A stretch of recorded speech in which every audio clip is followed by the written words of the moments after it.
আসসালামু আলাইকুম everyone, welcome back to our channel Ummul Khayer kitchens with আরোয়া। আশা করছি আপনারা সকলেই ভালো আছেন। আলহামদুলিল্লাহ আমরাও ভালো আছি। দেখতে দেখতে রমজান দোরগোড়ায় এসে হাজির হলো। রমজানের আগে বা শুরুতে কিছু কাজ এগিয়ে রাখলে সারা মাসটা কিছুটা ঝামেলামুক্ত থাকে।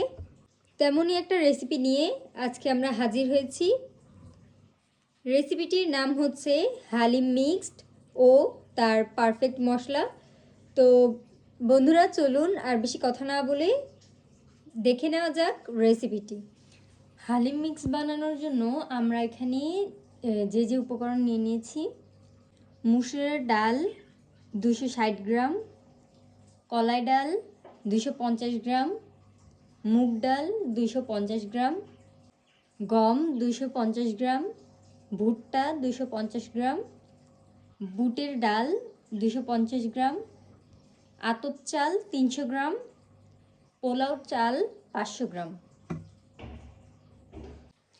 এখানে আপনারা ডাল চালটা তিনভাবে প্রসেস করে নিতে পারেন। প্রথম পদ্ধতিটি হচ্ছে ভিজিয়ে ধুয়ে শুকিয়ে আধা ভাঙা করে নিতে পারেন। এরপরে সমস্ত উপকরণ তাওয়াল দিয়ে ভালোভাবে মুছে হালকা তেলে আধ ভাঙা করে নিতে পারেন, অথবা আস্ত ভিজিয়ে রান্না করে ডাল ঘুটনি দিয়ে আপনারা ভালোভাবে ঘুটে নিতে পারেন। এই পদ্ধতিগুলোতে আপনারা ডাল চালগুলো রেডি করে নিতে পারেন। এবার আমরা আপনাদেরকে কী কী মশলা লাগছে সেটি দেখিয়ে দিচ্ছি। মশলা বানানোর জন্য যা যা লাগছে: মৌরি 7 গ্রাম, জিরা 7 গ্রাম, ধনিয়া 7 গ্রাম, শাহি জিরা 5 গ্রাম,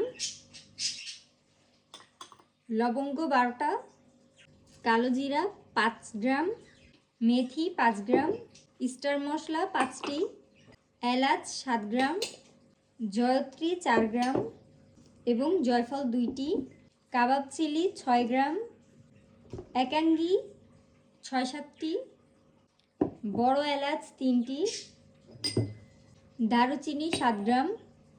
সরিষা এখানে আমরা 2 রকমের ইউজ করব, 7 গ্রাম করে, সাদা এবং কালো।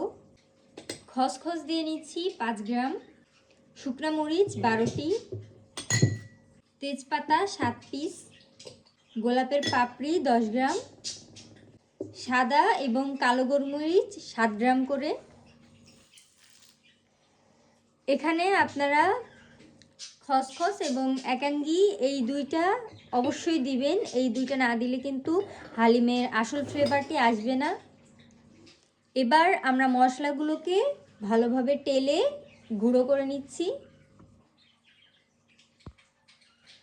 আমরা সমস্ত উপকরণগুলি ভালোভাবে টেলে হালকা হাফ গুঁড়ো করে নিয়েছি, আর মশলাগুলি টেলে ভালোভাবে গুঁড়ো করে নিয়েছি। তো দেখলেন কত সহজে তৈরি হয়ে গেল সারা মাসের হালিম মিক্স। এটা শুধু রমজানে না, আপনারা আপনাদের পছন্দ মতো বানিয়ে সংরক্ষণ করে সারা বছরের যে কোনো সময় বানিয়ে খেতে পারেন এই মজাদার হালিমটি। বাসায় বানালে যেমন টাকার সাশ্রয় হয়, তেমন খাবারটাও কিন্তু হয় নিরাপদ ও স্বাস্থ্যসম্মত। আশা করছি আপনারা বাসায় অবশ্যই এই রেসিপিটি একবার বানাবেন এবং ছোট ও বড় সবার কাছে কেমন লেগেছে আমাদের কমেন্ট করে জানাবেন। নতুন কোন রেসিপিটি আপনারা চান সেটা আমাদের কমেন্ট বক্সে জানাবেন।